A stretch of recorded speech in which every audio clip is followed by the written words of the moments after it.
민주주의와 평화, 제20대 대통령 선거에 즈음한 천주교 평신도 수도자 사제 1만 5천인의 호소, 공익과 공동선을 위해 여러 곳에서 다양한 모습으로 헌신하는 모든 분들에게 고마운 인사를 드립니다.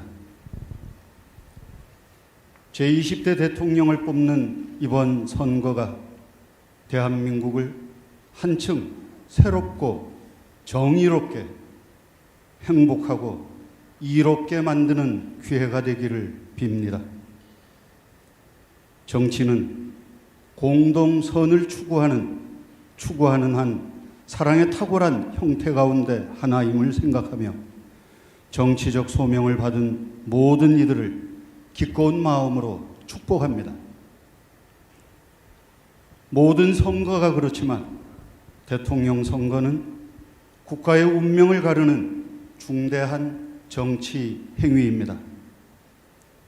누가 과연 공동체의 선익을 최대치로 끌어올려줄 적임자인지 그 식별의 책임은 권력의 발원지이며 주권자인 우리 한 사람 한 사람에게 있습니다. 그런데 지금 보이지 않는 손들의 너무나 노골적인 회방으로 시민들의 이성적 판단과 공정한 수기가 제대로 작동하지 못하고 있습니다. 먼저 그 책임을 언론과 검찰, 법원에 묻지 않을 수 없습니다. 시민들은 신문과 방송을 통해서 뉴스를 접하고 검찰의 기소와 법원의 판결에 의지하여 시시비비를 가리게 됩니다. 그러므로 유권자들의 선택에 가장 큰 영향력을 행사하게 되어 있는 언론과 검찰, 법원은 우리 사회의 어떤 집단보다 중립과 공평, 법과 원칙에 따라 움직여야 하는 기관들입니다. 하지만 현실은 그렇지 않습니다. 대한민국의 구성원 가운데 기자들의 기사, 검찰의 기소의 공정성을 신뢰하는 사람들은 그리 많지 않습니다. 두 집단의 편향성은 대선 전국에서 더욱 심해졌습니다. 후보와 가족에 대한 검증이 한창입니다만 언론 종사자들이 불편, 부당한 자세로 양심껏 보도하고 있는지 매우 의심스럽습니다. 검찰도 마찬가지입니다. 사람에 따라 누구는 피의자 조사도 없이 기소하고 누구는 기소는커녕 심지어 조사에 불응하더라도 그냥 봐줍니다. 눈 가리고 아웅하는 일이 다반사입니다. 정의의 최종 수호자여야 할 법원의 판결도 귀를 의심할 정도입니다. 건강보험료 수십억 원을 떼먹어도 무죄를 선고하면서 입시에 반영되지도 못하는 표창장 의혹만으로 징역 4년을 판결합니다. 없는 죄는 만들고 있는 죄는 덮습니다. 시중에는 검찰청이 북치고 법원이 장구친다는 소문이 자자합니다. 우리는 지난 2020년 12월 7일 검찰개혁을 촉구하는 천주교 사제 수도자 선언에서 촉구했던 일들을 실천에 옮길 후보가 누구인지 따져보고 있습니다. 재난지원금도 못지않게 재난 상황에 걸맞은 상식과 이성의 회복이 더 시급해진 이때 언론, 검찰, 법원의 회개를 위해 기도합니다. 한편 아무 갈피도 잡지 못한 채 소문만 무성한 무속 논란에 대해서도 말씀드리지 않을 수 없습니다. 어째서 무속이 노골적인 대선이 되고 말았는지 참으로 이해하기 어렵습니다. 유력 후보 가운데 스스로 생각해서 책임지고 결단할 일을 점쟁이에게 묻는 이가 있다고 합니다.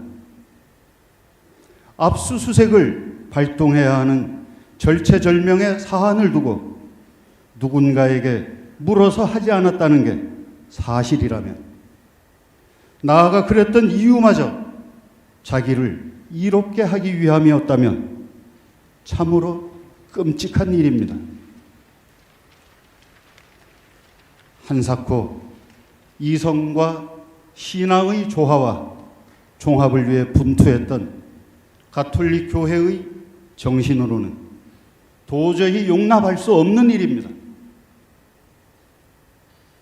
문명사 전체를 압축하면 주술의 시대에서 합리적 이성의 시대로의 이행이라 하겠습니다.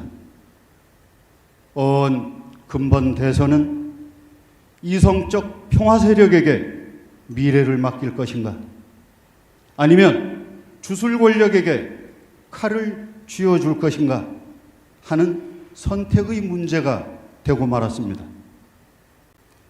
이성이 쓰러진 자리에 주술이 들어서고 광기가 돋아납니다. 우리는 나름대로 오랜 세월 가난한 사람들의 병과 한을 어루만져 주던 무속의 역사를 부인하고 싶지 않습니다.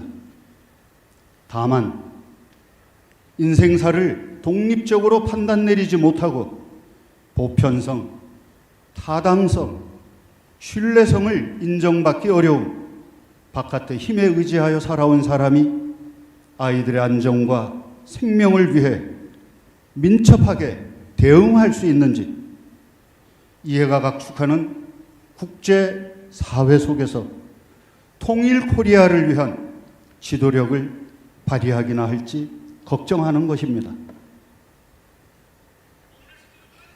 주술은 국가의 의사결정을 왜곡하며 공포를 유포하고 불안을 일으킬 것입니다.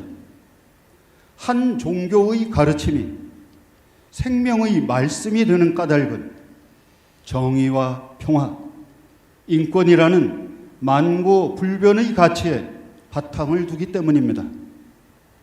우리가 이웃 종교에 경의를 표하면서도 주술을 미워하는 이유도 이성이라는 하느님의 선물을 부정하고 사리사욕을 부추기기 때문입니다. 신앙은 현실을 떠나서 따로 존재할 수 없습니다.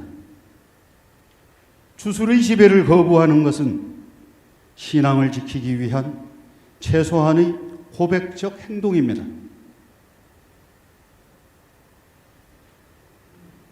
한반도의 평화와 번영을 위한 노력이 다음 정부에서도 변함없기를 바랍니다.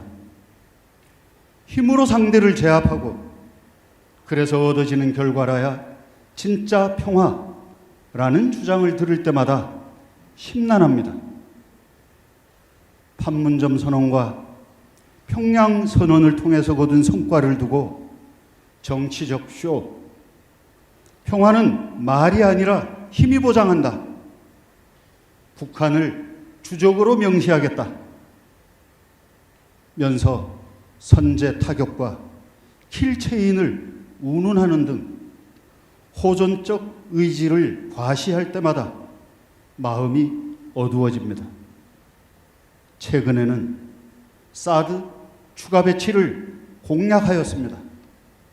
혹시 정전체제를 종전체제로, 나아가 평화체제로 발전시키려던 노력을 일거에 무너뜨리려는 것인지 불안합니다. 모든 후보에게 호소합니다. 오랜 세월 민족의 화해와 일치를 위해 바쳐온 한국천주교회의 기도를 무시하지 말아 주십시오. 오늘 우리가 대통령 선거에 즈음하여 말씀드리게 된 것은 이성과 공익의 상실, 그로 인해서 민주주의와 공동체가 심각한 위기에 빠졌기 때문입니다. 거짓을 미워하고 참을 사랑하는 슬기로운 시민들이 희망입니다. 성경과 복음이 사람에게 재촉하는 바는 애월하지 서럽고 배고픈 가난한 이들을 위한 우선적 선택입니다. 부디 자기를 위하되 모두를 이롭게 하는 정의로운 선거가 되기를 바랍니다. 이 시간 슬픔과 고통 속에 빠져 계신 분들을 생각하면서, 그리고 나도 일하고 너도 일하고 나도 잘 살고 너도 잘 살되 모두가 올바로 잘 사는 고루사리의 하느님 나라를 위해 기도합니다. 2022년 2월 7일 천주교 정의구현 정북 사자단